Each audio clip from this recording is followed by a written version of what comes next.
Hey everybody, thank you for coming back to the 10-second interview show. Times like these are what we created it for. My guest, Dr. Charles Lieberman, Chief Investment Officer, Advisors Capital Management. Yes, we are related. Chuck, you've been a guest on the show before. The rules real quickly, 5 questions, 10 seconds to answer each question. TikTok world, TikTok dudes, let's get it on. Question number 1, 10 seconds. Governments, banks, financial industry coming together to try and put out this fire that is taking place in regional banks with failures, deposit runs, that type of thing. How much longer do you think this story plays out before we move on to worrying about the next thing? Go. I think we're going to go through this pretty quickly. The government has done a lot to try to calm investors down, depositors down. If they see that there's still a lot of concern, they'll do more. So I think we'll get through it pretty quickly. Over the weekend, we saw UBS take out Credit Suisse. Is this contagion from the situation happening in America? Credit Suisse has been circling the drain for a long time.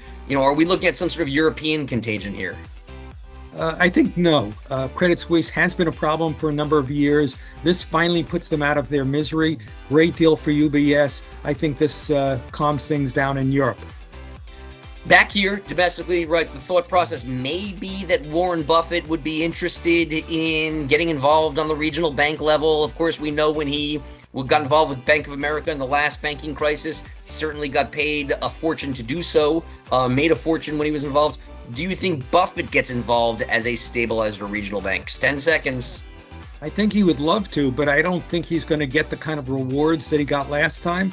The banks don't have to put up that much money for Buffett to get involved. So I think Buffett actually strikes out this time. Question number 4, why doesn't the FDIC just make this go away? Short-term, raised insurance guarantees on deposits, and we get to move on. Well, Congress is supposed to make decisions on deposit insurance, but it wouldn't shock me if the FDIC does something to raise the insurance coverage, at least temporarily. Okay, so you've got a banking crisis on one hand, you've got an inflation issue on the other hand. The Fed meets this week. Chuck, what are they doing? They're going to fight both fights. On the one hand, I think they raised rates by 25, although that'll be a game time decision depending upon how much the markets are volatile between now and then. But the other thing is they've got to calm investors down, depositors down, and they'll say whatever they need to say to help do that. Stepping on the gas and stepping on the brakes at the same time. Yep, because different issues, different problems, different approaches. Different solutions. All right, 10-second interview show. Thank you for being a guest, Chuck Lieberman. We appreciate it. For those of you who like it, like and subscribe at the link below. We would appreciate that. Again, this is why we created the 10-second show. Get our thoughts out quickly. More we can provide, just let us know. Thanks, everybody.